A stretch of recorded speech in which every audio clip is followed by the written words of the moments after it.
a morte me livrou. Trouxe minha vida, eu estava condenado, mas agora pela cruz eu fui reconciliado. Pela cruz me chamou gentilmente, me atraiu e eu me faz entender que a tempestade é você, chuva forte é você, vento forte é você, é o que me faz tremer as pernas. A porta aberta é você, mas a fechada é você, é tudo só.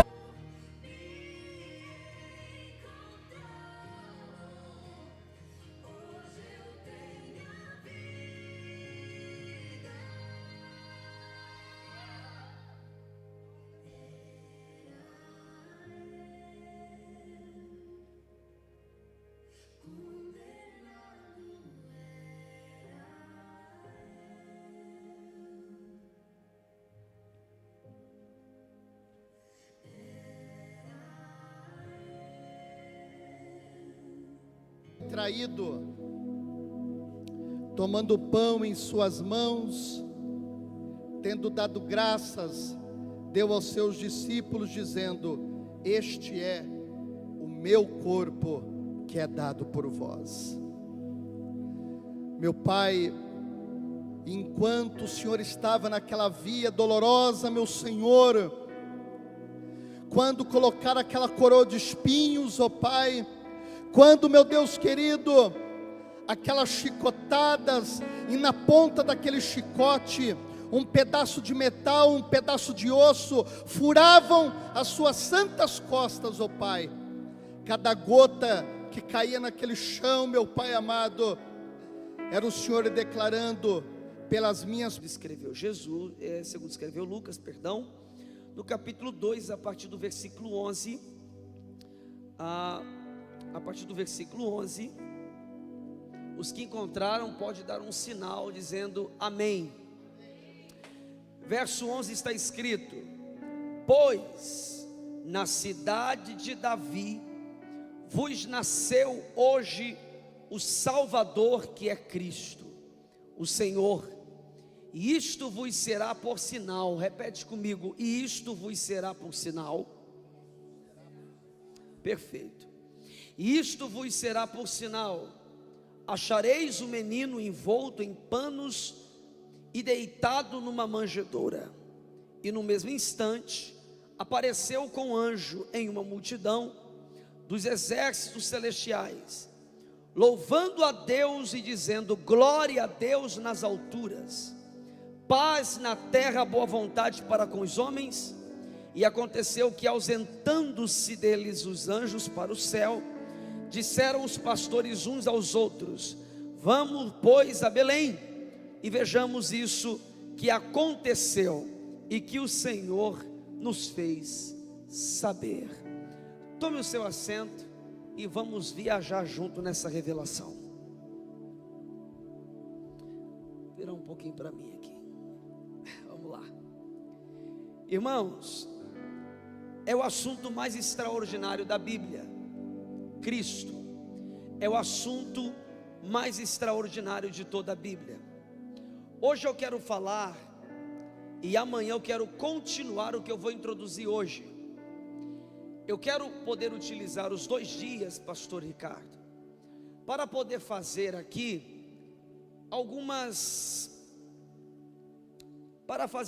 não é uma tentativa, é um acerto mesmo. Eu quero te conduzir a caminhar na Bíblia e para encontrar Cristo desde o Velho Testamento até o Novo Testamento, e assim glorificarmos a Deus juntos.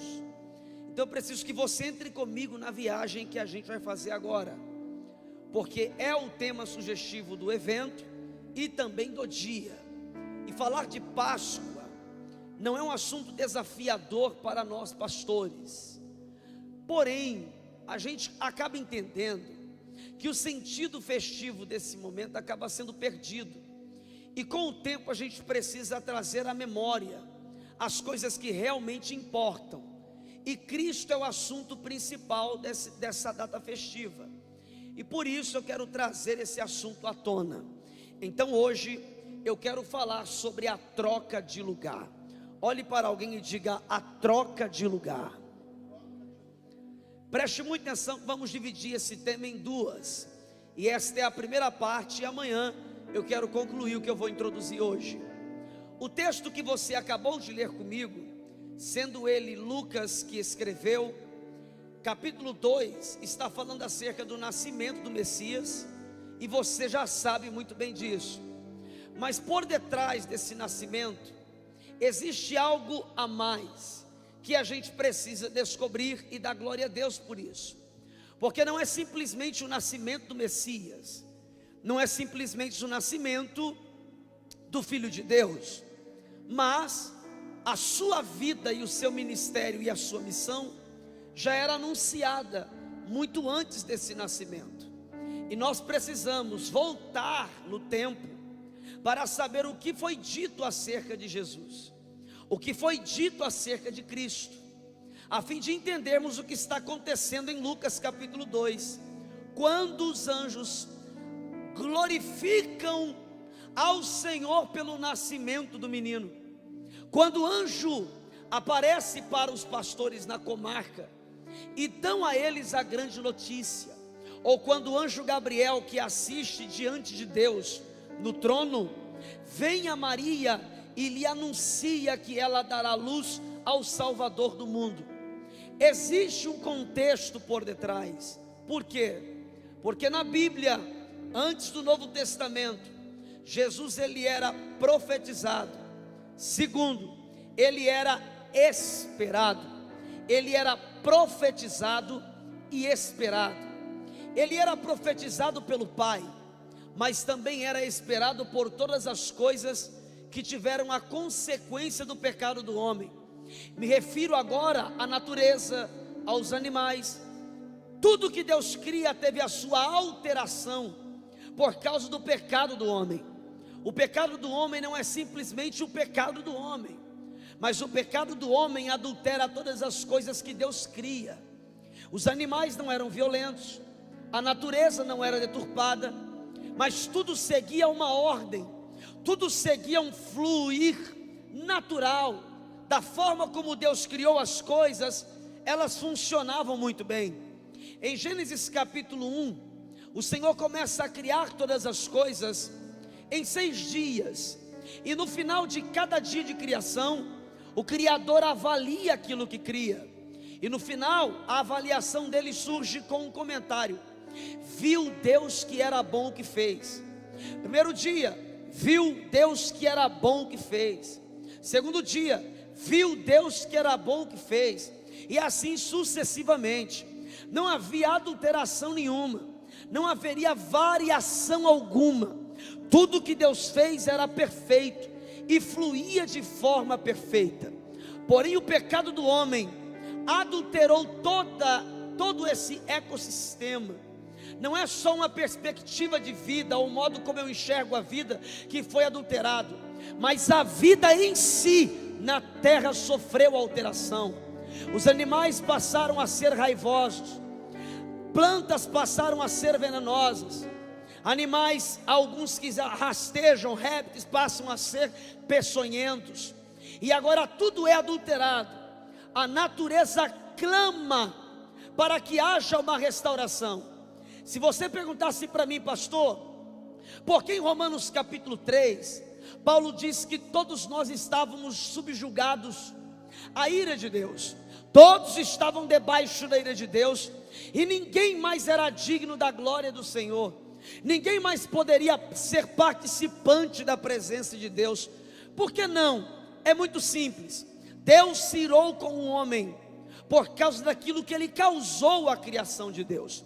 Por esse motivo, Deus declarou, Deus definiu, Deus julgou, que todos deveriam ser mortos, desde Adão a sua descendência, por causa do pecado que fez separação entre este homem e o seu Criador. A ira de Deus está sobre este pecador, porque esse pecador danificou as coisas que Deus criou perfeitamente, e por isso a ira de Deus está sobre o homem agora. A natureza clama por misericórdia, a natureza geme a fim de que houvesse uma chance para que fosse restaurada, ou a melhor expressão para isso seria, mesmo a não justificação, não é uma justificativa, isso dá apenas ao homem, mas a natureza ela precisava ser reconfigurada e ser devolvida ao seu estado original. E para isso Cristo foi profetizado. Eu vou repetir mais uma vez: Cristo foi profetizado para isso mesmo. Cristo não foi profetizado para salvar o homem apenas. Cristo foi profetizado para colocar em ordem todas as coisas que estavam fora do lugar. Não é só o homem, mas é tudo que Deus cria. Está escrito em Gênesis capítulo 3, que é o capítulo da queda. A partir do versículo 15, temos a primeira profecia da Bíblia. Quem ainda me ouve diz amém.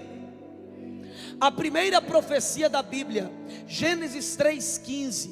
Neste texto, o próprio Deus declarou à serpente: haverá uma semente que virá da mulher, e esta vai lhe ferir a cabeça, enquanto você vai lhe ferir o calcanhar.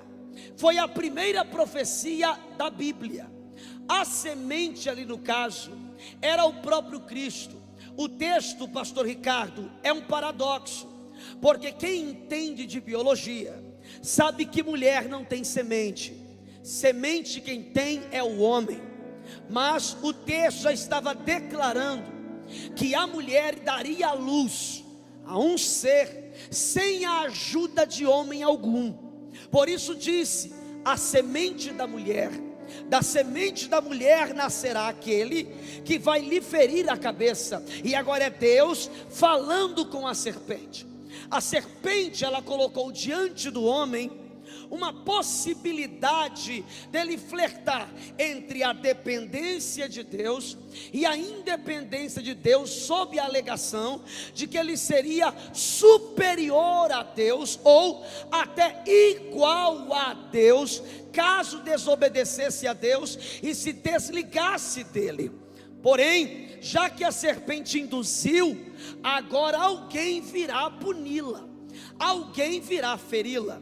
Mas Jesus não vem só para resgatar o homem de sua queda. Jesus vem para trazer ordem às coisas que foram desorganizadas. Deixa eu repetir mais uma vez. Jesus vem para trazer ordem a tudo aquilo que está desorganizado. Eu não sei se você sabe, mas o pecado desorganiza qualquer coisa na sua vida. Você pode ter um casamento estável, a partir do pecado praticado, a aliança é abalada. Uma empresa pode estar em pleno funcionamento, mas uma prática errada balança todos os negócios que você tem a administrar. Os erros sempre vão trazer consequências duras, consequências complicadas, e o principal deles é a desordem. Jesus é um organizador. Ele vem para organizar todas as coisas. E nós temos que entender como é que Cristo operou nisso, como é que Ele operou e trabalhou para que tudo isso acontecesse. Se pegarmos Apocalipse capítulo 13, a partir do versículo 11, está escrito que Jesus já era cordeiro morto antes da fundação do mundo. Ele era cordeiro morto, que irmãos? Antes da fundação do mundo. Algumas versões vai colocar desde a fundação do mundo. Desde a fundação do mundo. Mais uma vez, desde a fundação do mundo. Quando nós encontramos a expressão desde a fundação, nós compreendemos que Deus funda a terra, coloca em seu devido lugar e de alguma forma promete a ela um cordeiro. um cordeiro que a santifica, um cordeiro que assegura que aquele projeto não vai se perder. E isso está na Bíblia. Em Gênesis capítulo 2, está escrito que depois que Deus criou todas as coisas, pastor, em 6 dias, no 7º ele vai descansar. No 7º Deus vai o quê? Ele vai descansar no 7º dia. Mas o texto não diz apenas isso. O texto diz assim: e abençoou Deus o 7º dia e o santificou. E abençoou Deus o 7º dia e o santificou. Primeiro ponto, abençoou Deus o 7º dia. Por quê? Porque o 7º dia deveria ser um dia eterno. Vamos dizer assim, é um sábado. Neste sábado, o Senhor está estabelecendo que ele deve durar para sempre. Este sábado deve durar para sempre. Eu sei que você está um pouquinho boiando, mas você vai entender o que eu estou pregando aqui. O sábado foi criado por Deus para nunca ser quebrado. E quando Deus colocou no 7º dia a sua bênção, ele estava estabelecendo que naquele dia, tudo aquilo que foi criado perfeito não deveria ter fim. Então aquele dia também não teria fim. Seria um eterno sábado, onde a bênção de Deus estaria em toda a criação. Vale lembrar que o homem ainda não estava manifestado. Então Deus não abençoou o homem aqui. Deus abençoou o 7º dia. Ele abençoou o sábado, para que o sábado fosse eterno.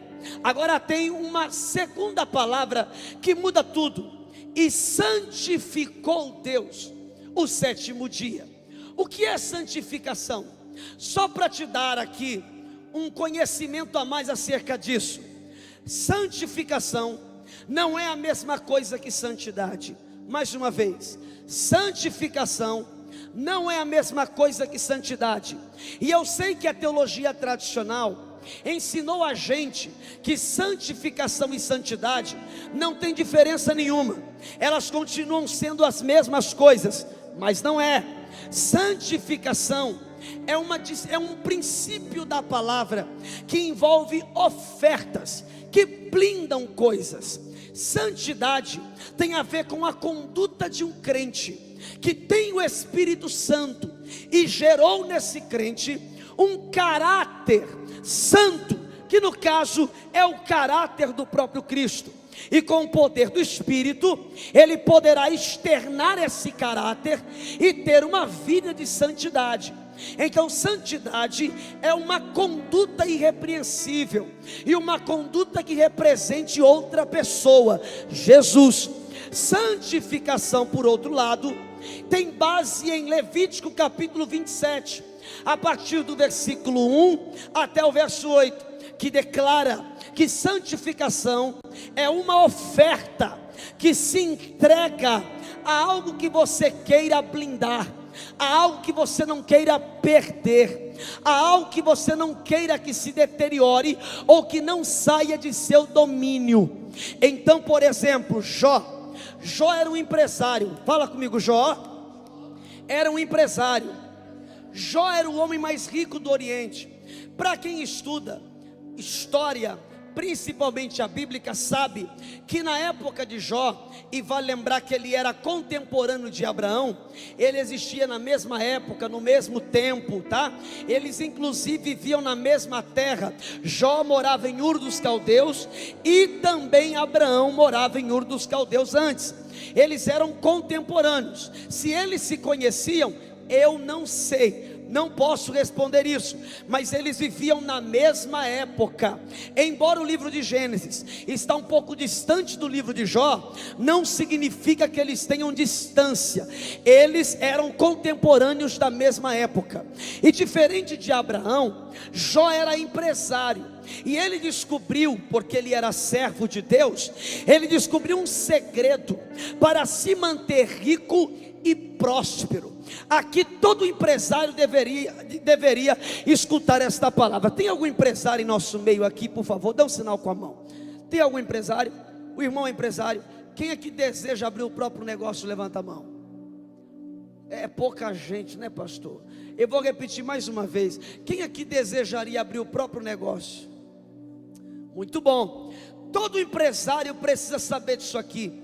O segredo que Jó descobriu, a Bíblia diz que todos os dias Jó santificava tudo que tinha. Jó era o homem mais rico do Oriente, e para quem estuda história sabe que o Oriente era o mundo total da época. Não havia outro mundo, não havia outro lugar a não ser todo o Oriente Médio. O Oriente Médio era o mundo todo. Significa dizer que Jó era o homem mais rico do mundo. Deus o fez o homem mais rico do mundo. Aí você pergunta para mim, pastor, por que Deus o fez o homem mais rico do mundo? Aí alguns respondem, eu acho que é porque ele trabalhava demais. Eu vou responder, não é porque ele trabalhava demais. Ele trabalhava, mas ele se tornou o mais rico do mundo, porque Deus assim o fez.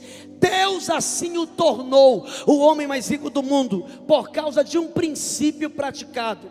Jó ofertava, Jó dizimava e Jó santificava aquilo que possuía. Jó santificava suas empresas e santificava seus filhos.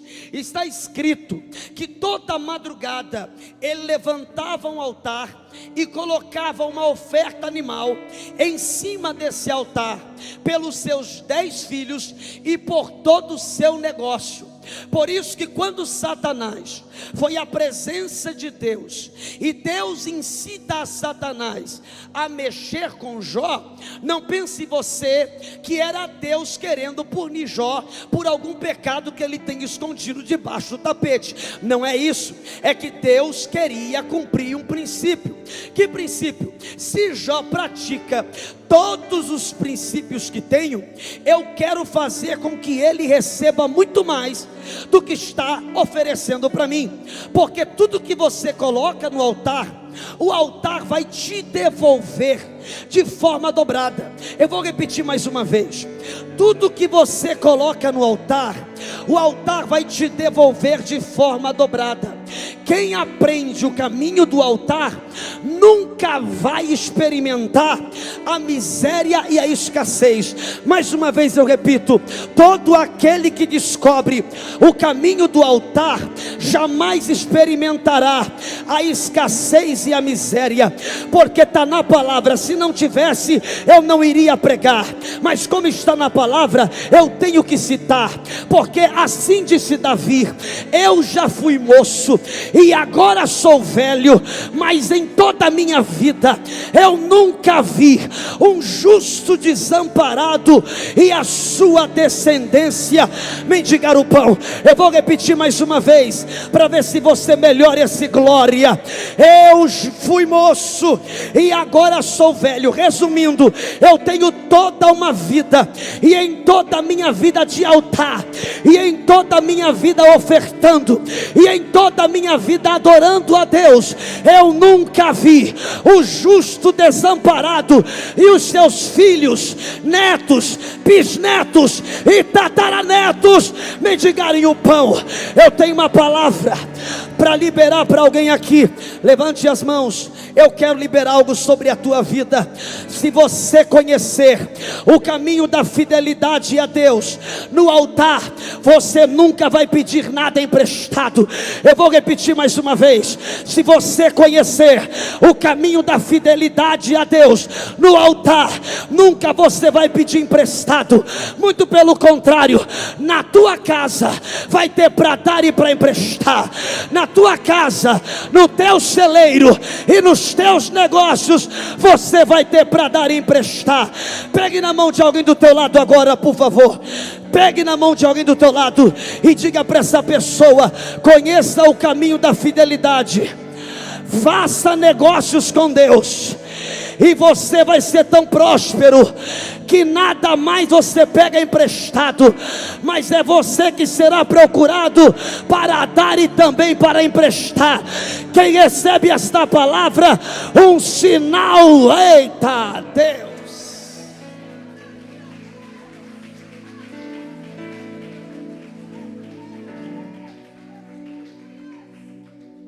Querido, tem como dar retorno para mim? pouco mais, querido. Estou me esforçando muito. Preste muita atenção no que eu estou ensinando. Jó descobriu, pastor, o caminho da prosperidade. Um pouco mais, querido. Santificar as coisas. Ele pega a oferta, coloca no altar e coloca embaixo dessa oferta o nome da sua empresa, o nome dos seus negócios, os seus camelos, seus gados, suas ovelhas e seus 10 filhos. Perfeito. Depois que ele faz isso, pastor Ricardo, Satanás vem com uma permissão. Ele vem com um documento assinado pelo próprio Deus, de que poderia tocar em tudo que Jó tinha. Irmão, Deus jamais faria algo assim, se já não tivesse traçado algo que beneficiasse a Jó. Eu vou repetir pela segunda vez, porque tem gente que não está entendendo o que Deus está falando. Deus jamais permitiria que Satanás tocasse nos bens de Jó, sem que primeiro já tivesse traçado o plano para fazer Jó ter mais do que tinha. Satanás apresenta o documento, toma tudo de Jó, inclusive os teus filhos, mas depois de tudo que ele passa, enfermidade, os 10 filhos morrem, toda a fazenda se perde, a empresa faliu, a casa foi para o ar, não sobrou mais nada, somente as más notícias que os amigos traziam, não sobrou nada. Quando ele pensou, não tem mais nada para desfrutar, no final de tudo, quando ele adquire uma experiência nova com o Deus que estava o provando, Deus lhe devolve tudo em dobro. Mas a única coisa que Deus não devolve em dobro é os filhos. 10 filhos morreram naquilo, mas o Senhor restituiu 10 filhos mais uma vez. Ele tinha 10, os 10 morreram, e agora 10 filhos lhe foram restituídos. Sua empresa voltou com lucro dobrado, todos os seus bens voltaram para ele de forma dobrada. Pastor, por que isso? Porque Jó santificava tudo. Ele santificou os 10 filhos e santificou todos os seus negócios. Estou dizendo que o altar não deve nada para ninguém. Deus jamais vai dever nada para ninguém. Eu tenho que falar de novo, porque tem gente que precisa ouvir.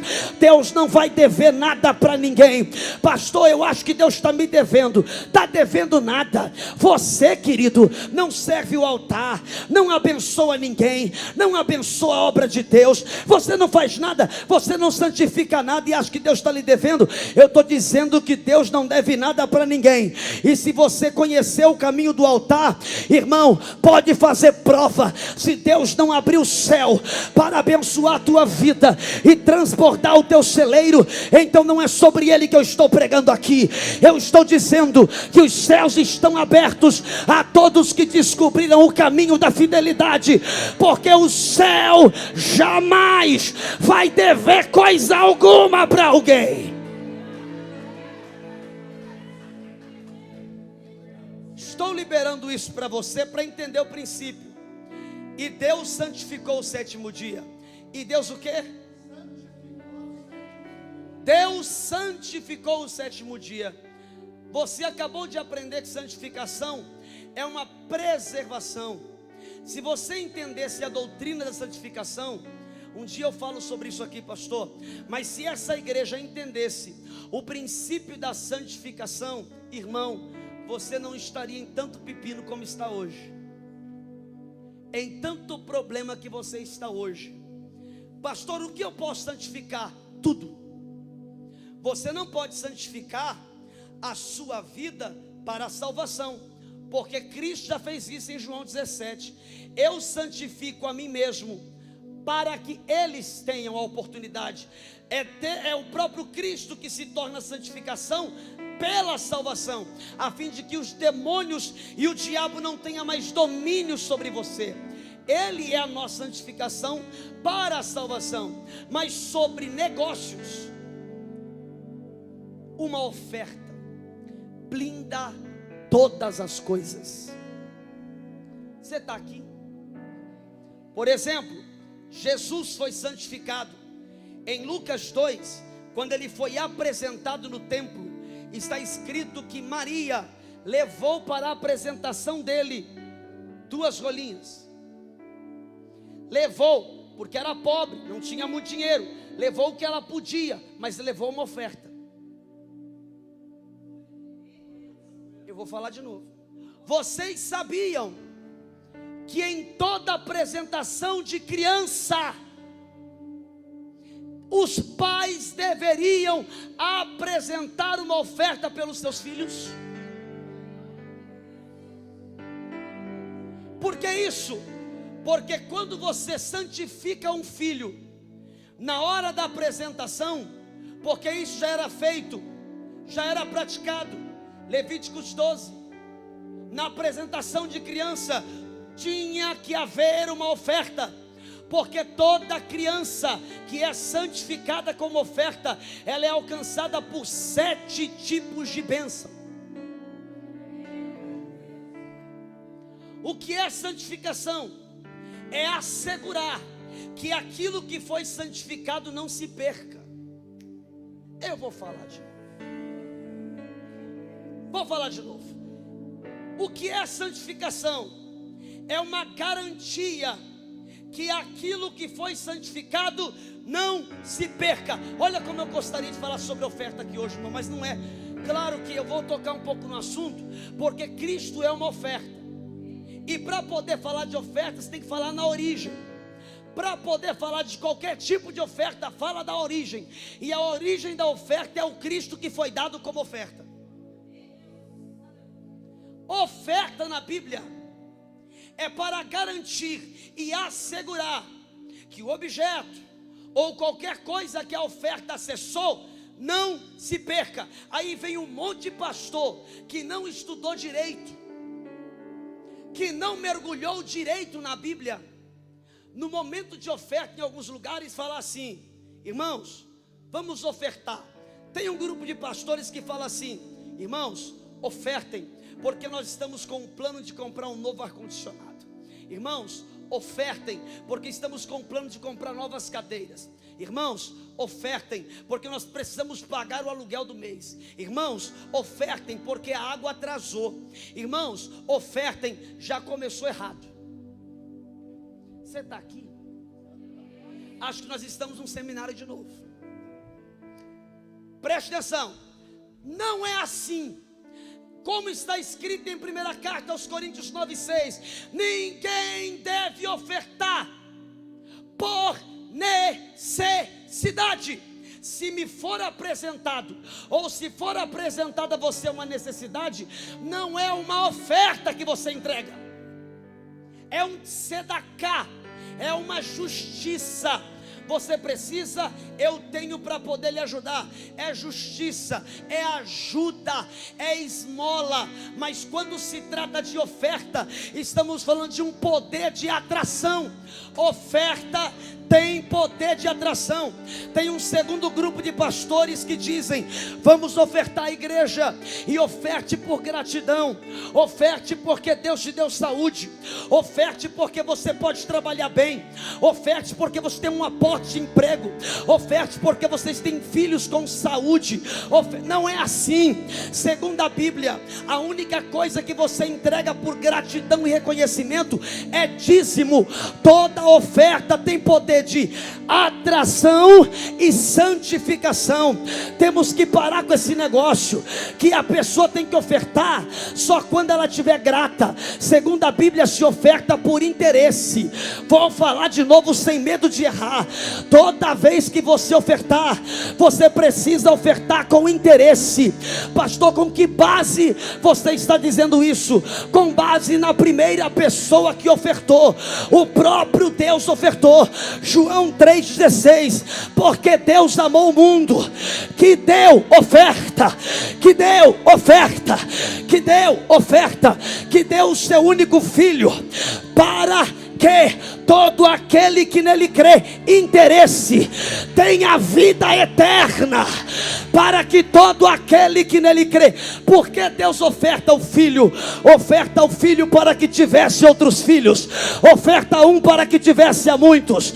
É por isso que toda vez que você for ofertar, sim, coloque debaixo da oferta o pedido, a empresa, os filhos, os negócios, porque tudo que você coloca no altar vai voltar e vai atrair bênção, blindagem e prosperidade. Olhe para alguém e diga: você nunca aprendeu nada sobre oferta.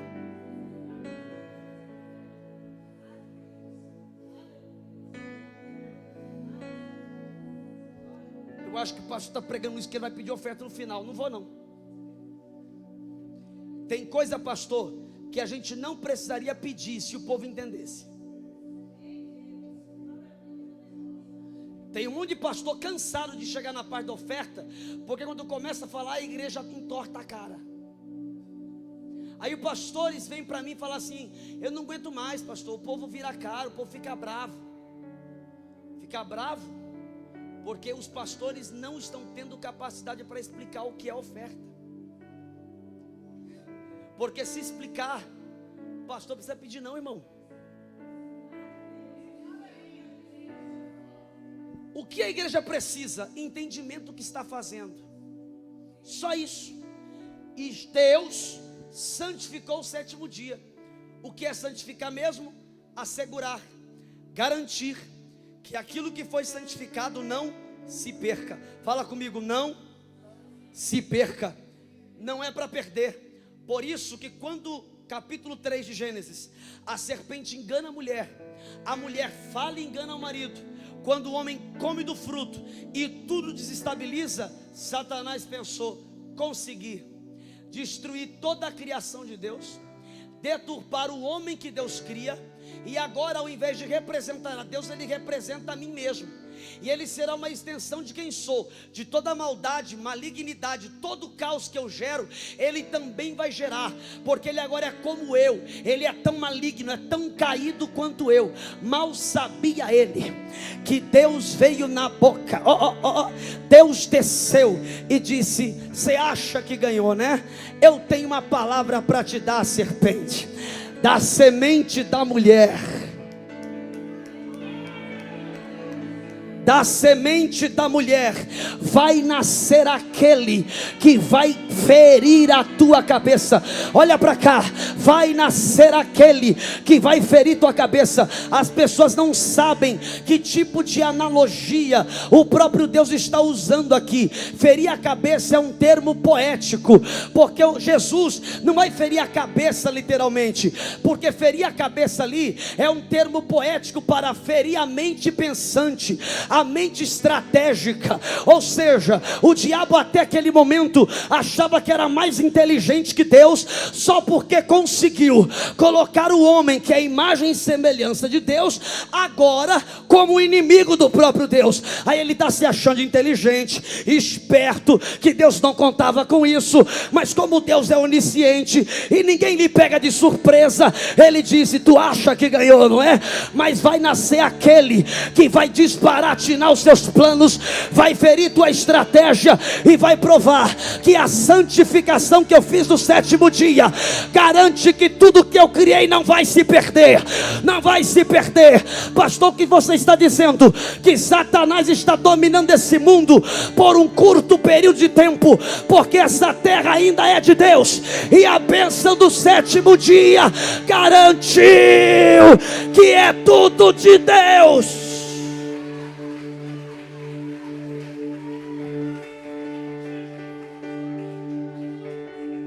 A bênção e a santificação do sétimo dia garantiu que tudo é de Deus. Alas, Keva, Eva, Caravancho, Sebra, Acatotequenosite. Tudo é de Deus. Vou falar de novo. Tudo é de Deus. O diabo está pensando que conseguiu pegar a tua família, assegurar para ele. Eu estou dizendo, tudo é de Deus.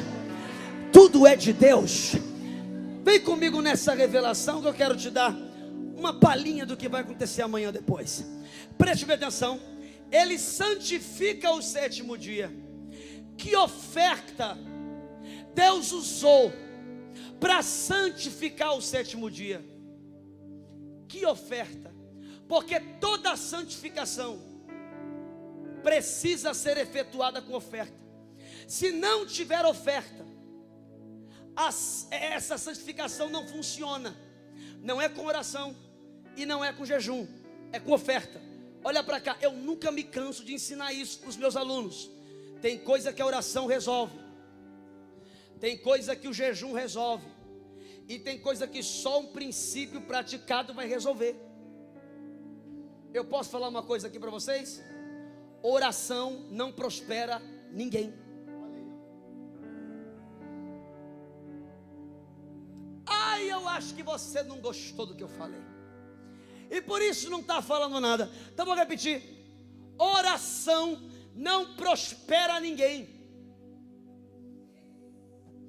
porque oração não é para isso. Oração é para manter-se conectado em Deus, a fim de saber sua vontade.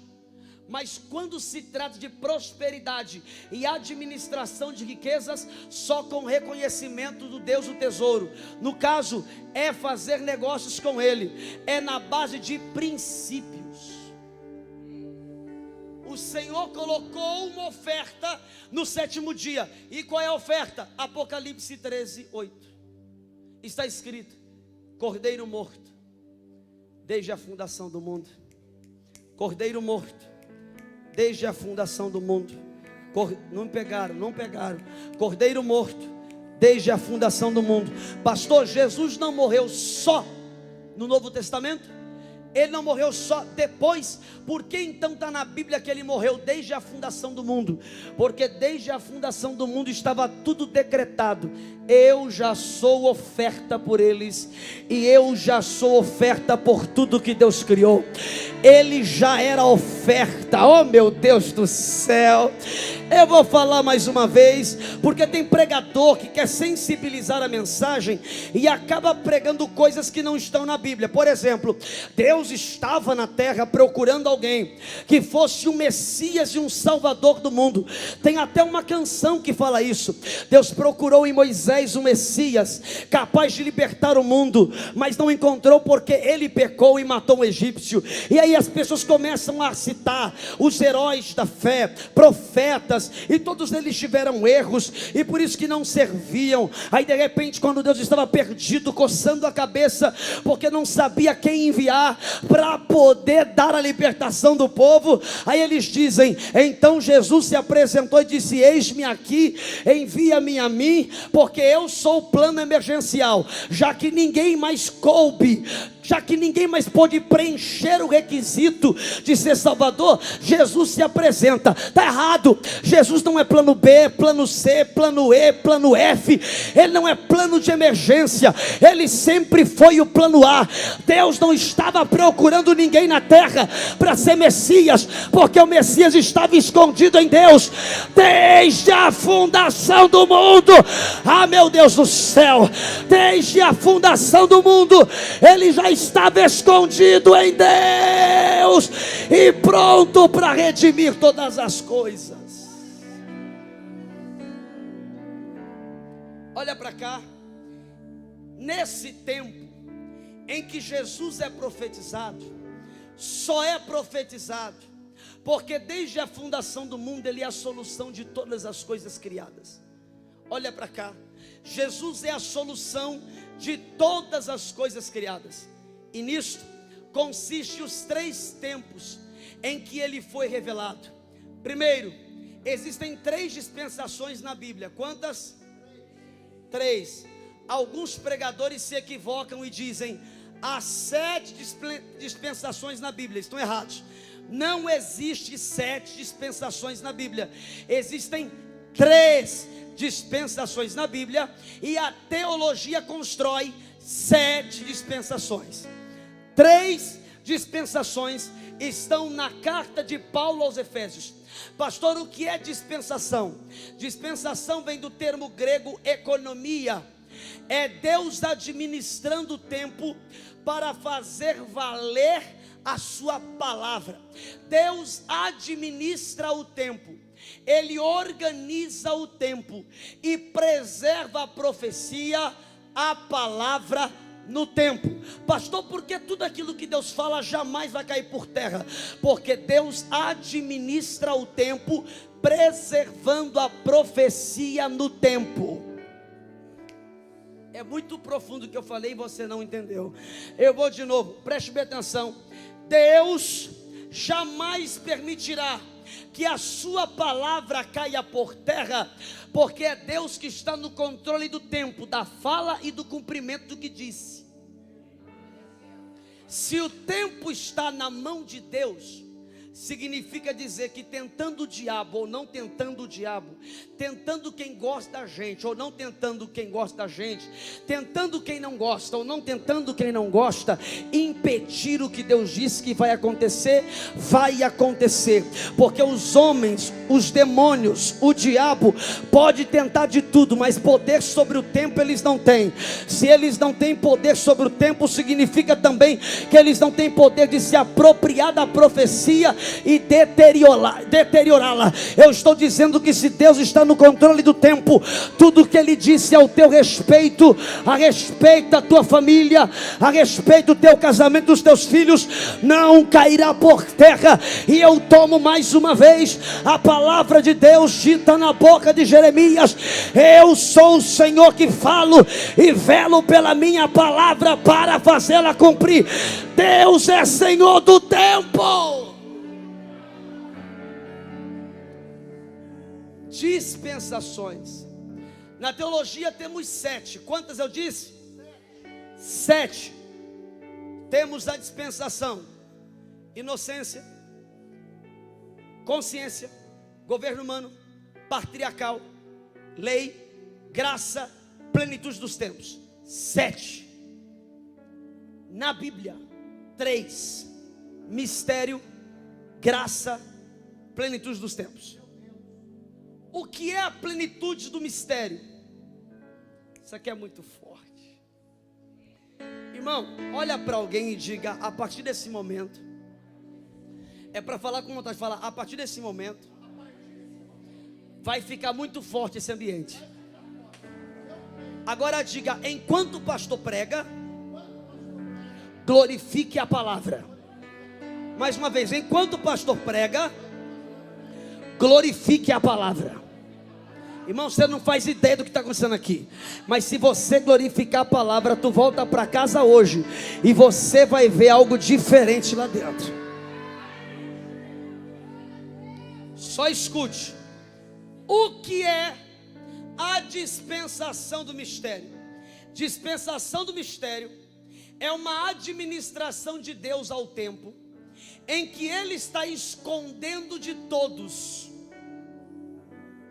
a solução de tudo que foi criado.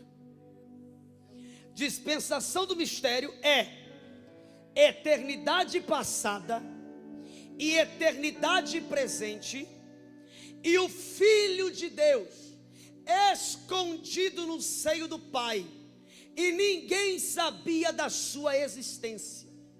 Os anjos, o diabo, ninguém sabia da existência de Cristo, mas Ele já era Deus,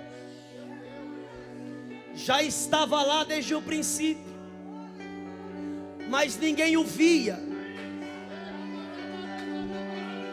porque Ele era um mistério escondido em Deus.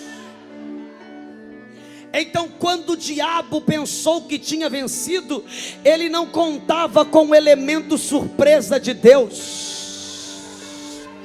Então, quando o diabo convence a mulher a abrir mão da santidade, da identidade, da autoridade, ele pensou que tinha vencido, mas ele não contava com a semente da mulher, porque desde o princípio ele era o elemento surpresa do Pai. Levante a mão que eu vou profetizar. Carabaxéria. Os demônios acharam que venceram. O diabo pensou que venceu sobre esta igreja, sobre a tua casa e sobre a tua vida. Mas ele não conta que na mão de Deus tem um elemento surpresa. Ele não conta que na mão de Deus tem um elemento surpresa. Eu estou dizendo que amanhã o diabo vai aparecer com a cara esmagada no jornal, porque o elemento surpresa de Deus se manifestou e você saiu por cima dando glória.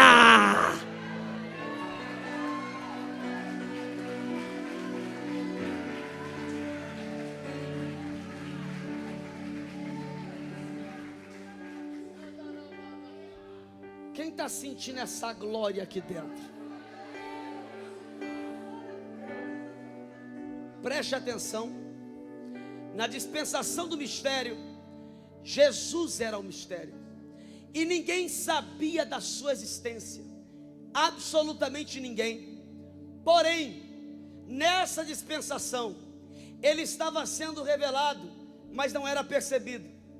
Agora aqui, pastor Ricardo, preste muita atenção, pastor, isso aqui é forte. Aqui, Cristo estava sendo revelado, mas não estava sendo percebido. De novo, ele estava sendo revelado, mas não estava sendo percebido. Nem o diabo percebeu. Ninguém percebeu que ele sempre esteve ali, mas ninguém sabia que de fato era ele. Presta atenção. Por exemplo, a primeira vez que Jesus apareceu na Bíblia, quem sabe onde? Eu sei que você não sabe, então vem comigo que eu vou te ensinar. A primeira vez que Jesus apareceu na Bíblia, quem descobriu foi João. Projeta para mim João capítulo 1. Isso aqui é o tempo que você tem para dar glória a Deus.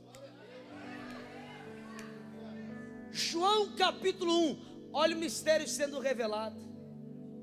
Olha o mistério, João 1. João 1. Ó, no princípio era o quê? O que é verbo? Palavra. Fala comigo, palavra. Vamos lá, então diga comigo, no princípio ele era a palavra. Agora diga, a palavra estava com Deus e a palavra era Deus. Verso 2. Ele estava no princípio com quem? Perfeito. 3. Todas as coisas foram feitas por quem? Por ele quem? A palavra. Fala comigo, a palavra. Foram feitas pela palavra. E sem a palavra, nada do que foi feito, o diabo não sabia. Agora projeta Gênesis capítulo 1. Abre. É hoje. No princípio criou Deus os céus e a. Verso 2. E a terra era sem forma e havia trevas sobre a face do abismo, e o Espírito de Deus se movia sobre a face das águas. 3. E disse Deus. De novo. E disse Deus. De novo, e disse Deus. Você não pegou o que acabou de ler. Porque desde o começo, todo mundo acha que Deus criou a terra assim: haja luz, águas, deem animais, terra, deem animais. Todo mundo acha que foi assim. Não foi assim. Isso aqui é mistério. Esse disse Deus não era Deus falando. Esse disse Deus era Cristo escondido, executando. Porque em João 1 está escrito: e tudo foi feito pela palavra, e tudo foi feito pelo verbo, e sem ele nada do que foi feito se fez. Ou seja, a gente entende que o pai é um grande e poderoso arquiteto, alguém que planeja como vai ser, mas o filho é o executor. O pai planejou, isso aqui vai ser aqui, aqui, aqui, aqui. Aí vem o filho, a palavra. Por que a palavra? Porque ninguém podia saber que ele é o Cristo. Se soubesse que ele é o Cristo, Satanás iria lutar para tentar desbaratinar o plano. Então ele se manifesta como a palavra, mas ele não é a palavra, ele é aquele que executa, coloca a mão na massa e coloca as coisas em ordem. Deus disse: a água vai estar aqui, e ele coloca a água aqui. A terra vai estar aqui, e ele coloca a terra aqui. Deus, o arquiteto, mas o filho, a palavra, o executor de toda a planta. Aqui está o detalhe: como executor, ele foi escondido em mistérios, e ninguém sabia da sua existência, a não ser o Pai. Mais um detalhe: quando Deus santificou as coisas, santificou com a palavra, com o Filho, sendo ele entregue como oferta. E no capítulo 3, da semente da mulher viria.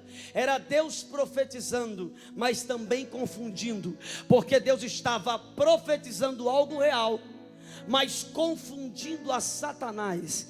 Quem é a semente da mulher que vai ferir minha cabeça? É por isso que houve uma inimizade entre a mulher e o diabo. Quem sabia dessa aqui? Houve uma inimizade entre a mulher e o diabo. No capítulo 3 está escrito assim: aí colocarei inimizade entre ti e a serpente. O que é isso? É que a mulher agora estava recebendo de Deus habilidades extraordinárias para preservar e cuidar da semente que se manifestaria. O diabo odeia as mulheres, porque as mulheres para Deus é o poder multiplicador das coisas. Só as mulheres aqui, por favor, levante as mãos. Agora diga bem forte: eu sou um agente multiplicador de todas as coisas. Por que será que o homem é completo só quando se casa com uma mulher? Graças a Deus que não é homem com homem. Preste atenção. Por que o homem é completo quando se casa com uma mulher? Porque a mulher tem o poder multiplicador. Ela multiplica tudo. Eu vou provar. Vamos começar com a biologia. A mulher multiplica a semente que lhe é dada. O homem só tem a semente. É a mulher e o seu útero, o seu óvulo, que dá multiplicação. Sem ela não haveria outro ser humano. Ela que dá multiplicação à semente. Mas você acha que é só isso? Vamos para o campo espiritual. A mulher não dá multiplicação só à semente, ela dá multiplicação a qualquer coisa que vem na mão dela. Administração, riqueza, prosperidade, educação de filhos, até pregação. As mulheres, quando se dedicam na pregação, se tornam melhores que os homens. Sabia disso? Elas pregam melhores que os homens, têm mais criatividade que os homens, porque Deus deu a ela um dom de multiplicação e de proteção. Ela vai guardar o homem enquanto o homem guarda o jardim, e o homem vai administrar, mas só vai prosperar porque tem uma mulher na vida dele que vai poder dar multiplicação a todas as coisas que vierem para a mão delas. Que pena que nem todas as mulheres dão glória a Deus. E sabe por que nem todas as mulheres dão glória a Deus? Porque tem muitas aqui que já foram convencidas por demônios, que não deveriam acreditar em si mesmas, não acreditar nas capacidades que possuem e nem nos talentos que carregam. Tem mulheres aqui que pararam de se cuidar, pastor, porque foram convencidas pelos demônios que elas não merecem o que têm e nem merecem ser felizes. Aí elas não conseguem dar glória porque não conseguem aceitar que Deus as fez assim como capacitadas para multiplicar qualquer coisa que venha às mãos delas. Eu estou convidando essas mulheres desta igreja a fazer uma frente contra Satanás agora e levantarem-se no glória, porque nesse momento Deus está dizendo: você tem poder para multiplicar todas as coisas que vierem para sua mão.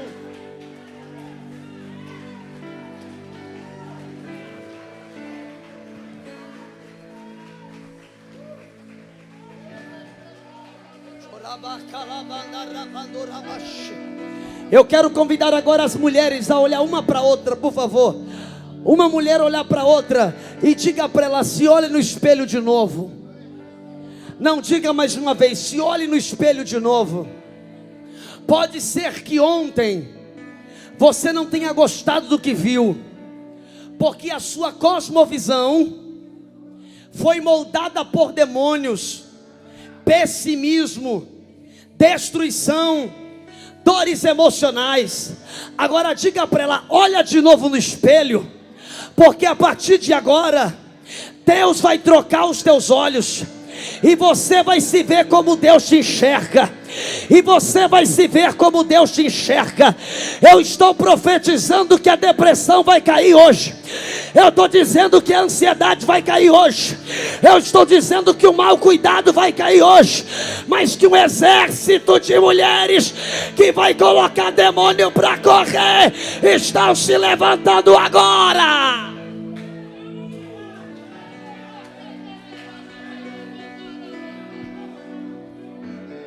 Senta aí, irmãos.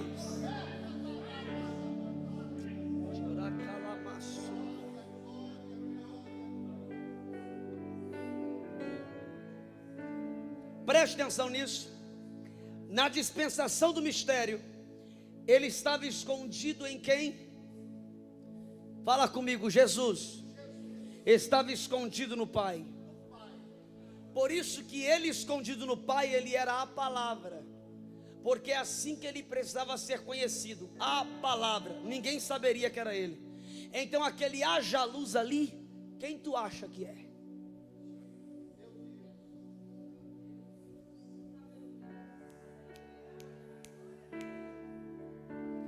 Jesus se manifestando e dando forma a todas as coisas planejadas pelo Pai.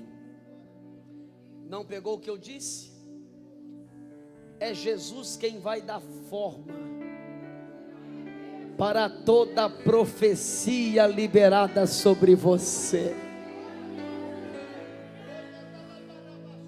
Agora escute isso. Ele era um mistério escondido em Deus, e na dispensação do mistério ele não poderia ser conhecido, só que ele já era esperado. Ele já era esperado e profetizado. Como Deus jamais terá sua palavra em queda, mas antes fará exatamente aquilo que apraz Deus. Então Deus, como Senhor do tempo, administrou sua profecia para não deixá-la cair por terra. Primeira profecia sobre Jesus, olha para cá.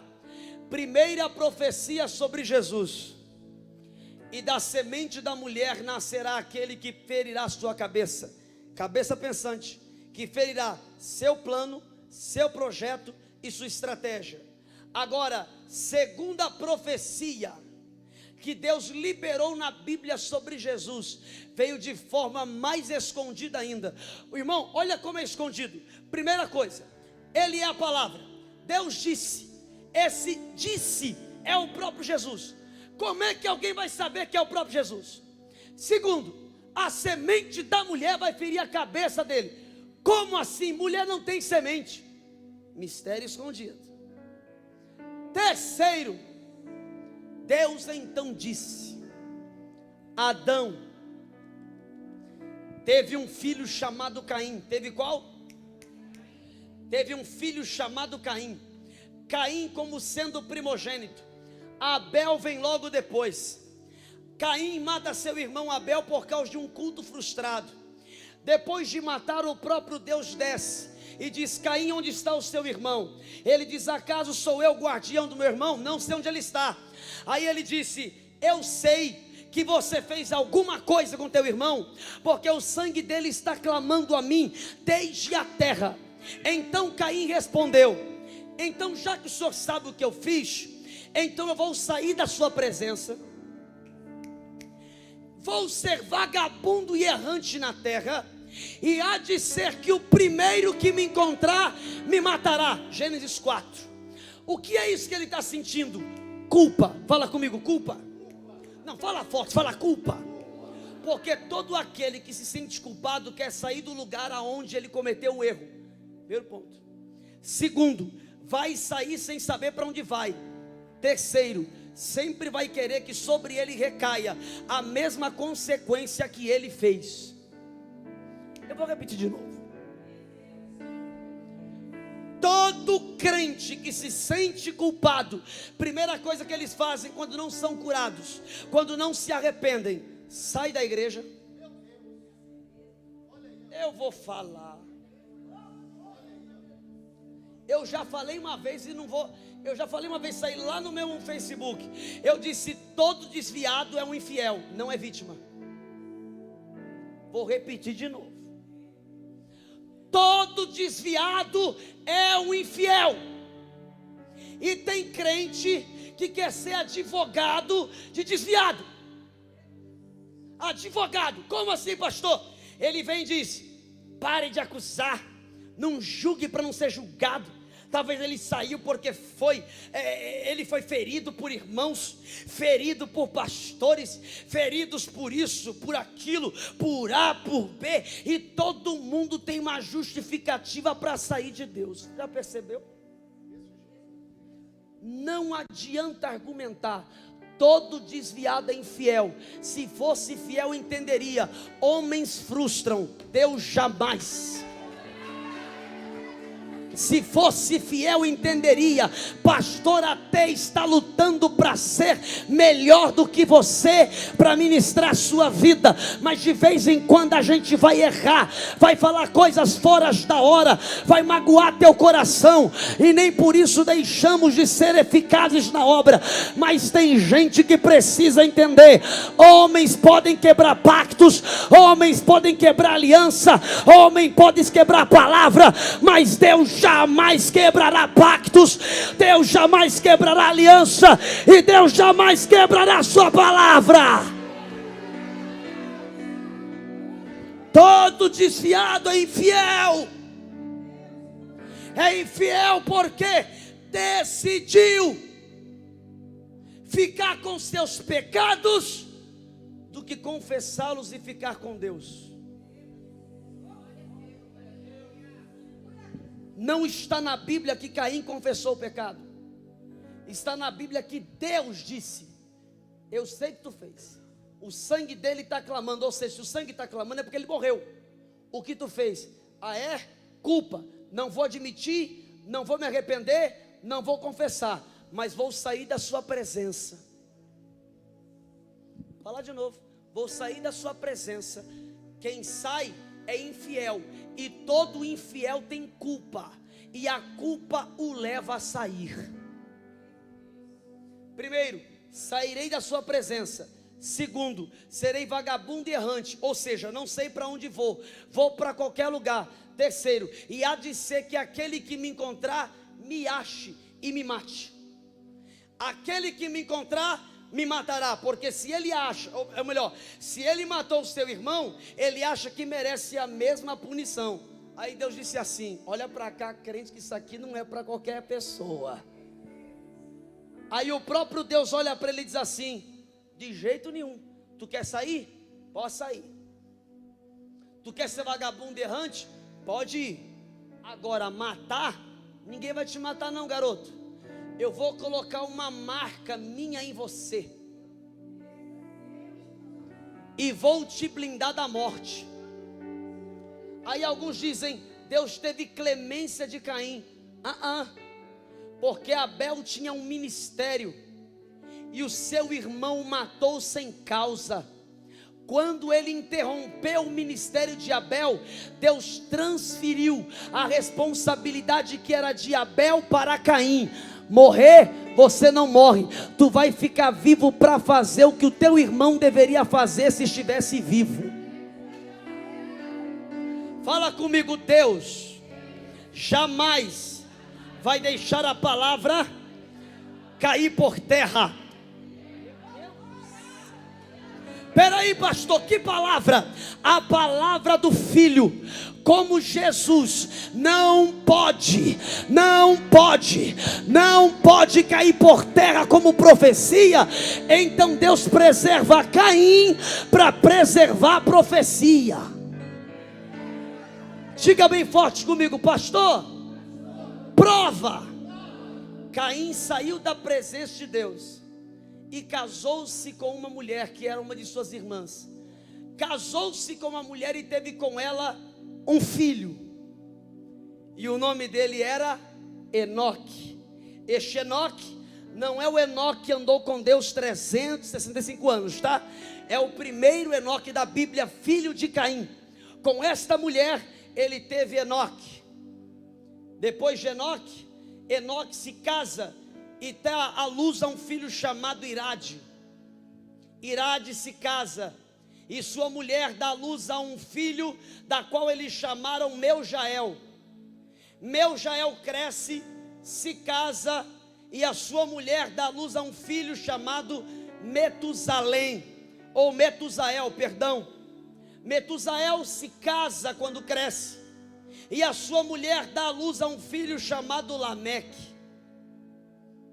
Pronto, Lameque recebeu a punição do erro do seu antepassado Caim. Mas antes disso, essa foi a primeira geração e a primeira genealogia da Bíblia. E os crentes não gostam de genealogias, porque é muito nome estranho, um atrás do outro, e o pessoal fica, eu não gosto disso, vou ler outra coisa.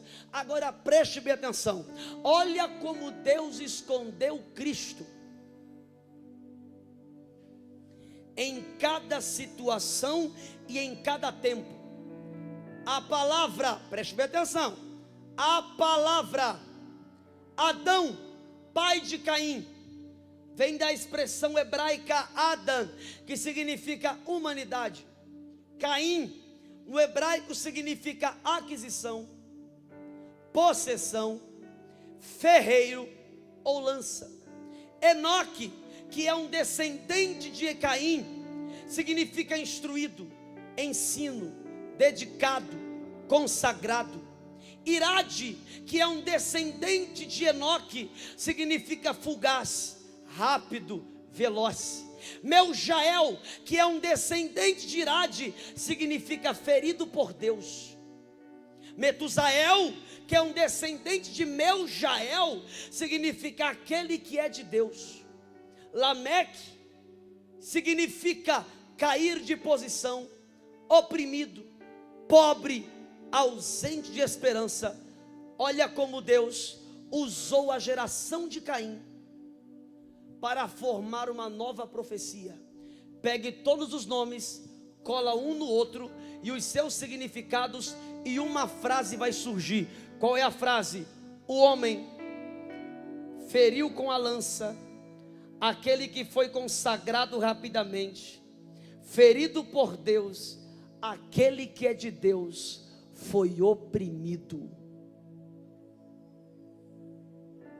Você está aqui, irmão? Vamos explicar a frase. O homem feriu com a lança aquele que foi consagrado rapidamente. Quem é que foi consagrado rapidamente? No caso aqui, era o próprio Abel. Mas Abel é uma tipologia de Cristo. Mas ferido por Deus, aqui está a frase, ferido por quem? Ferido por Deus, aquele que é de Deus foi oprimido. A primeira frase refere-se a Abel, mas a segunda, ferido por Deus, é Jesus, porque Deus não feriu a Abel, mas o pai feriu a Jesus. Está escrito que foi o próprio Deus quem matou a Jesus, para que ele fosse o trigo caído no chão e desse vida a todos aqueles que crescem em seu nome. Aquele que é de Deus foi oprimido. Segunda forma de Deus preservar a profecia: veio uma nova geração de Adão. Depois que Caim e a sua descendência passou, nasceu a nova geração, Sete, aquele que restaura o culto, aquele que adora a Deus, e ele começa também a gerar uma família. Então primeiro Adão, depois Sete. Sete significa apontado, ou em lugar de. Enos significa homem mortal e fraco, que é filho de Sete. Canaã, que veio de Enos, significa possuidor, aflição. Maalalel, que também é da mesma descendência, significa louvor de Deus, glória de Deus, santo de Deus. Jared, que também é da descendência, significa instruído, dedicado, consagrado e ensino. Matusalém, quando ele morrer, haverá derramamento, e quando ele se for, ele virá. Lameque, o último descendente, Sete, significa cair de posição, oprimido, ausente de esperança e pobre. Lameque tem um filho chamado Noé, e Noé significa consolo dos trabalhos, nessa terra que o Senhor amaldiçoou, ou conforto. Junte todos os nomes, e a frase ficará assim: ao homem está apontado uma mortal aflição,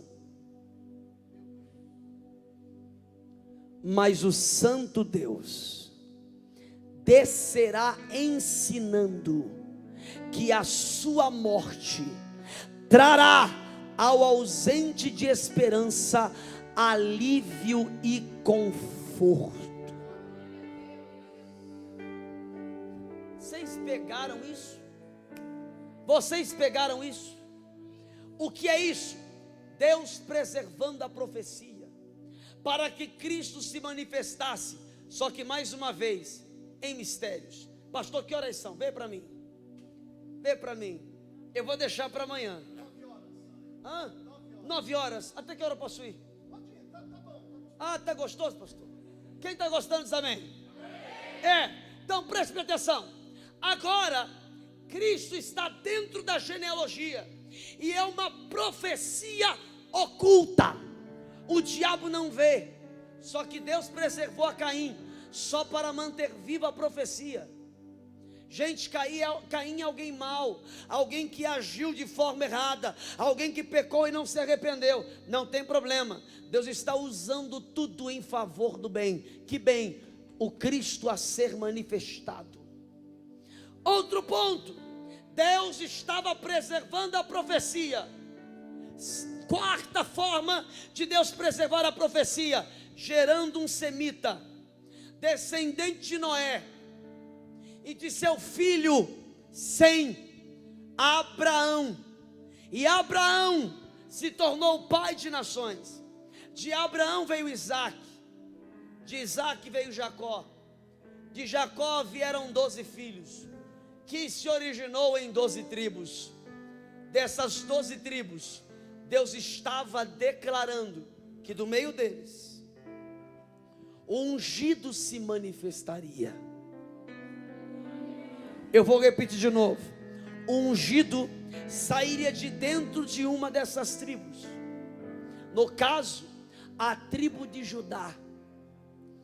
O Messias viria desta tribo, e o diabo estava quebrando cabeça, porque a profecia de Deus batia na cabeça dele, quando ele ouvia aquela voz novamente: e da semente da mulher nascerá, e da semente da mulher nascerá aquele que ferirá a tua cabeça. Aí ele ficava: quem é esse semente da mulher? E Deus preservando a profecia durante todo esse tempo. Detalhe: depois de Deus gerar as tribos e fazer com que delas viria o Messias, durante todo o período histórico do Velho Testamento, Deus também preservou sua profecia de várias outras formas. Como? Pela lei.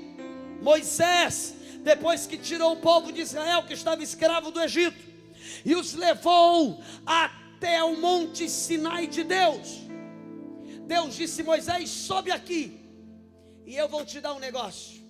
Ele ficou 40 dias e 40 noites lá em cima, sem comer, sem beber, porque estava dentro da glória de Deus, e a glória o sustentava. Deus lhe deu uma lei, e não é uma lei de 10 mandamentos, é uma lei de 613 leis. E todo mundo sabe que a lei é impossível de ser cumprida pelo homem. Impossível. Pergunta por quê? Fala forte, pergunta por quê? Porque segundo o que está escrito, aquele que quebrasse um mandamento sequer, já estaria quebrando de forma consequente todos os demais 612 que restou. É impossível cumprir esta lei. E por que Deus dá a lei?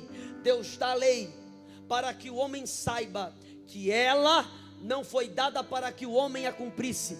A lei foi dada para revelar alguém maior. Paulo disse que a lei é um aio. A palavra aio significa pedagogo, é uma palavra grega, pedagogo ou instrutor, professor. Então a lei não veio para fazer alguém a cumprir, a lei veio para ensinar o homem. Ensinar o quê? Duas coisas. Primeira, a lei revela que o homem não tem capacidade para justificar a si mesmo de seus pecados, porque ninguém pode cumpri-la, e isso reflete que ninguém pode cumpri-la, porque não pode justificar a si mesmo. Segundo, a lei revela o capacitado para cumpri-la. Eu vou repetir mais uma vez, porque eu estou pregando aqui com muita paciência. É que Cristo sempre foi profetizado, e a lei é uma profecia. Que profecia? Primeiro, você não pode justificar a si mesmo de seus pecados, mas a lei vai revelar quem pode. Quem pode? Quem pode? O Cristo, que nunca pecou e cumpriu todos os mandamentos até a morte de cruz. Ele cumpriu toda a lei. Então a lei revela o capacitado. Esta era uma das formas de Deus revelar o Filho. Agora tem outra forma de Deus revelar o Filho, pastor Ricardo. Qual é? Através de cada pessoa e história da Bíblia, porque a profecia também foi guardada e preservada por meio de tipologias e por meio de teofanias, porque Cristo sempre esteve na história, preservando o tempo de ser manifesto. Por exemplo, Gênesis. Em Gênesis, a profecia era semente da mulher, e a semente da mulher era o próprio Cristo, assim como a escada de Jacó era o próprio Cristo. Como também Êxodo, o maná que caiu do céu, e aquele maná que foi escondido dentro de um pote de ouro, colocado dentro da arca, também representa Cristo. Cristo é um maná escondido. Por que escondido? Porque ele é mistério. Mistério antes da fundação do mundo. Ninguém sabia quem ele era, mas ele já era maná. Como assim, pastor? Ninguém sabia quem ele era, mas ele já era a solução de toda a humanidade e de todas as coisas criadas. Levítico, no livro de Levítico, ele é o sumo sacerdote dos bens futuros. Em Números na Bíblia, ele é o nosso peitoral de juízo, que faz com que os demônios e Satanás não tenham mais poder sobre nós. Em Deuteronômio, ele é o profeta semelhança de Moisés. Em Josué, Jesus era o príncipe dos exércitos do Senhor, que se apresentou para ele no capítulo 1. Em Juízes, ele é o nosso campeão. No livro de Ruth, Jesus Jesus é o nosso remidor. No livro de 1 Samuel, ele é o filho de Davi. No segundo livro, ele é o amigo de Davi. No livro de 1 Reis, Jesus é a sabedoria de Salomão. Segundo livro dos Reis, ele é o destruidor das imagens de escultura. No primeiro livro das Crônicas, ele é o mistério escondido. No segundo livro das Crônicas, Jesus, ele é o grande templo de Salomão, que se humilha para dar lugar a um templo tão pequeno como o templo de Zorobabel. Era ele tirando as suas indumentárias de Deus e descendo à terra como servo e se fazendo semelhante aos homens. Em Esdras, ele é a palavra lida diante do povo. Em Neemias, ele é o nosso construtor. Em Esther, ele é o nosso Mardoqueu, que triunfa sobre Amã, que é um tipo de Satanás. Em Jó, ele é o nosso redentor que para sempre vive. Em Salmos, ele é o cumpridor da profecia. Em Provérbios, ele é o filho obediente. Em Eclesiastes, ele é a mensagem do pregador. Em Cantares, ele é o amado da nossa alma e o esposo perfeito da igreja. Em Isaías, ele é maravilhoso, conselheiro, Deus forte, Pai da eternidade e príncipe da paz. Em Jeremias, ele é o nosso consolador. Em Ezequiel, ele é a glória que sai do Santíssimo. Em Daniel, ele é o quarto homem que está dentro da fornalha, passeando com os 3 jovens. Em Oséias, ele é o marido sofrido. Em Joel, ele é o batizador com o Espírito Santo. Em Amós, ele é o profeta rejeitado. Em Obadias, ele é o rei do reino de Deus. Em Jonas, ele é o vencedor sobre os 3 dias no seio da terra. Em Miqueias, ele é o juiz de todas as nações. Em Naum, ele é o triunfador sobre a grande Babilônia. Em Abacuque, Jesus é o avivalista no meio da obra. Em Sofonias, Jesus é o nosso remanescente. Em Ageu, Jesus é a glória na sua casa. Em Zacarias, ele é o amigo ferido na casa de seus amigos. E em Malaquias, ele é a oferta de Deus dada ao mundo, para que todo aquele que nele crê não pereça, mas tenha vida eterna. E se você crê que ele merece um glória, então levante a mão e glorifique ao Redentor da sua vida.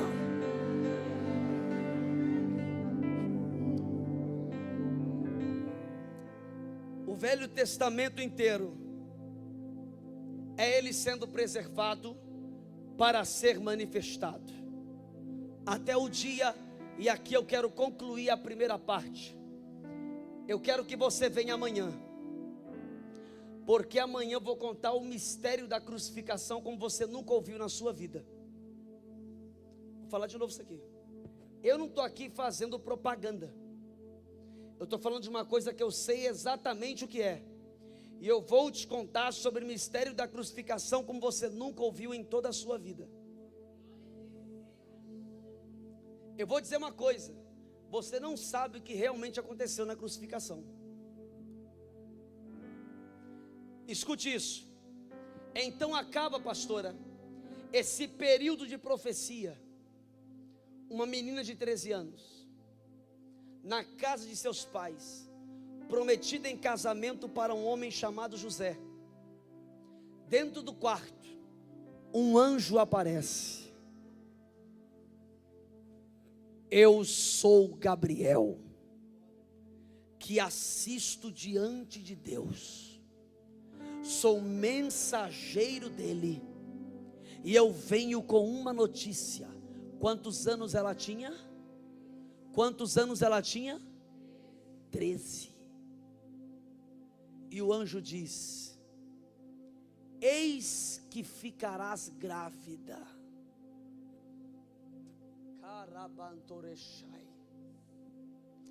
Desceu um espírito de profecia aqui agora, irmão. Prepare-se para pegar tudo que eu tenho para entregar. Amém ou não amém? Porque estamos falando de Cristo e ao mesmo tempo profetizando. Eis que ficará grávida e dará luz a um menino. E dará luz ao quê? A um menino. Porá seu nome de Jesus. Jesus. Aí ela olha para o anjo e faz uma pergunta muito simples: como posso eu ficar grávida?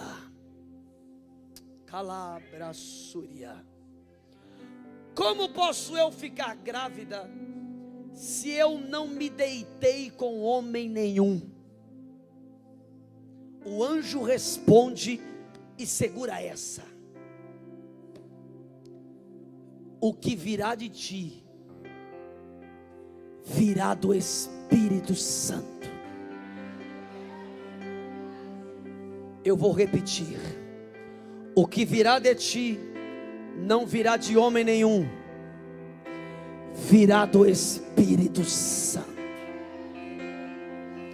Você não entendeu essa palavra e por isso não foi fundo nesse glória a Deus. Eu vou te dar mais uma oportunidade para glorificar gostoso e esfregar na cara dos demônios isso que você está recebendo. Maria pergunta: como posso eu gerar? Como posso eu ficar grávida? Como posso eu gerar algo tão poderoso? Como posso eu administrar algo tão lindo que virá de mim, se eu não tenho conexão com homem nenhum?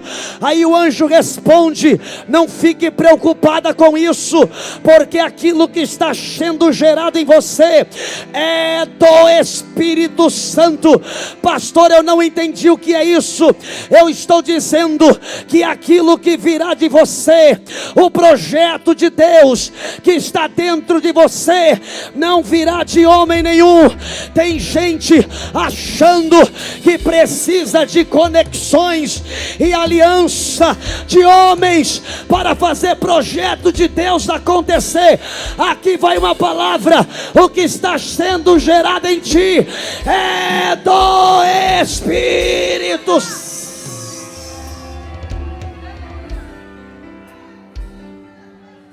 É do Espírito. É do Espírito. Olha para cá. É do Espírito. Entenda de uma vez.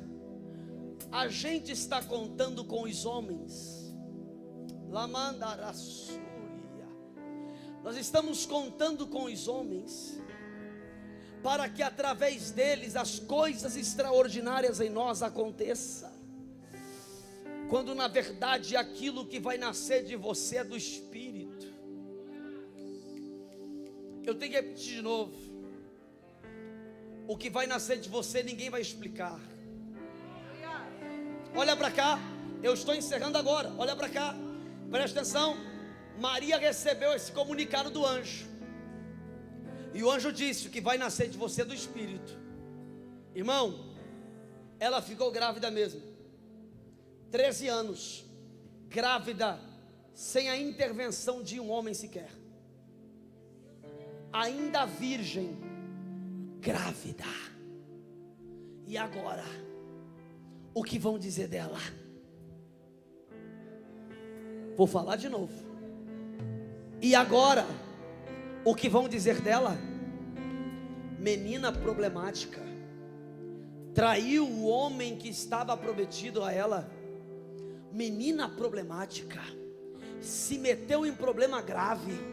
Vai ser apedrejada tão nova. Menina problemática. E agora?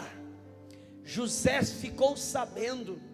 E eu fico imaginando José ouvindo da boca dela: tô grávida. E ele pergunta: de quem?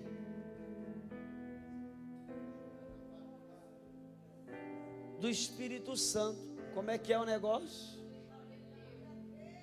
O que é Espírito Santo? Nenhum judeu sabia o que era o Espírito Santo. E eles perguntam: que negócio é de Espírito Santo? Está querendo mentir para mim, mulher? Ela diz: é do Espírito Santo. Explica melhor. Não tem como explicar. Vou repetir. Explica direito. Não tem como explicar. Por que não dá? Não sei, porque um anjo veio, falou, aí disse que um tal do Espírito Santo faria isso, e agora eu estou grávida. Eu não sei explicar. Não, explica melhor. Irmão, José, eu não consigo. Eu vou dizer o que é. quando o que vem de você é do Espírito, quando o projeto é do Espírito, quando o que está nascendo de você é do Espírito, é impossível que você convença alguém com as suas explicações.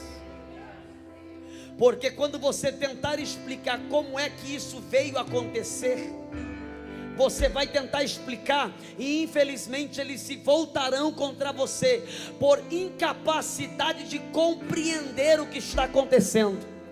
Por isso eu tenho um conselho para te dar: quando o que vem de você é do Espírito, fique quieto, e quando nascer, o que veio de você falará por você.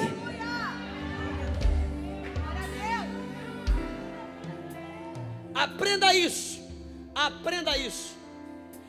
Você não pode ficar abrindo a boca para contar tudo que Deus está fazendo na tua vida. Você não pode abrir a boca, contar para todo mundo que tipo de empresa Deus revelou que você vai administrar. Porque se vem do Espírito, quando você tentar conversar com as pessoas para convencê-las a crer que aquilo que você tem é de fato de Deus, elas vão dizer: você está louco, porque você não tem recurso para isso.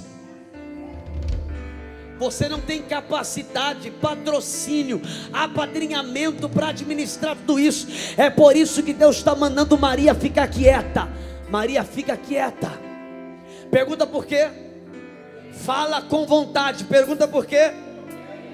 Porque enquanto Maria fica quieta, José está tentando se separar dela. Todo mundo, ninguém mais quer ser amigo de Maria. As amigas dela não querem ser mais amiga dela, porque ela agora está grávida. E quando José queria se afastar, quando ele foi dormir, o mesmo anjo que falou com Maria desceu no quarto de José. Pastor, eu não entendi. Pega essa agora.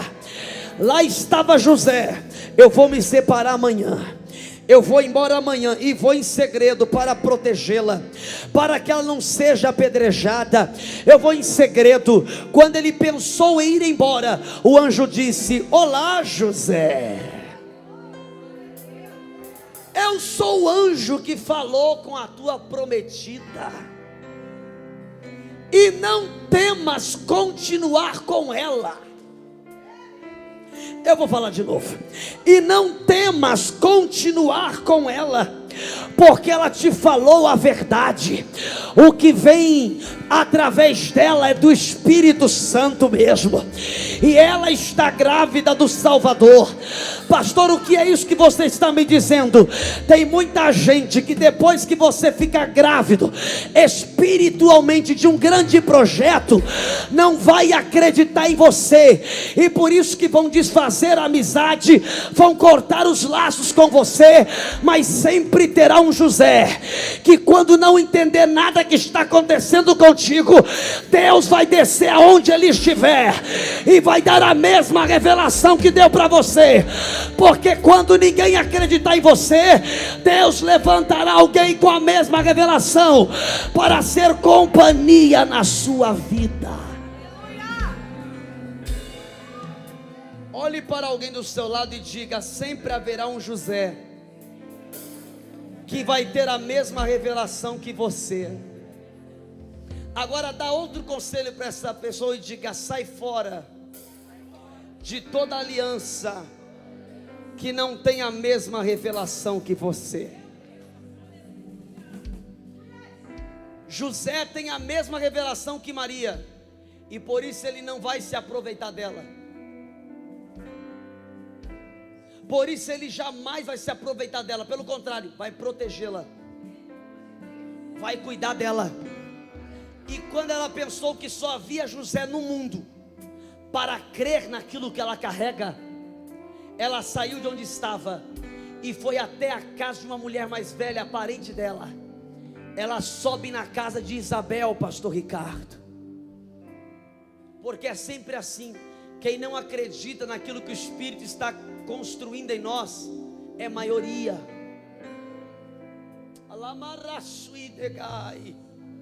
Aqueles que não acreditam no que o Espírito está gerando em nós é sempre maioria. Sempre. Mas sempre haverá uma minoria que teve a mesma revelação. Número 1, José teve, mas ela pensou que só José teria. Ela subiu na casa de Isabel, e quando ela chega na casa de Isabel, Isabel está grávida, e Maria, muito nova, também está grávida. Ao invés de Isabel olhar para ele e falar: menina, o que você fez? O que você aprontou? Não, ela abraça Maria. Ela abraçou Maria. E quando ela abraçou a Maria, a criança que estava no ventre de Isabel, João Batista, e a criança que estava no ventre de Maria, começaram a... E está escrito assim, que na hora que a criança saltou no ventre, o Espírito Santo desceu sobre Isabel. E quando o Espírito veio sobre Isabel, ela profetizou e disse: verdadeiramente o que está em você é de Deus. Eu estou profetizando sobre você. Deus está trazendo um José e uma Isabel na tua vida, porque terão a mesma revelação que você. Fique de pé agora, por favor.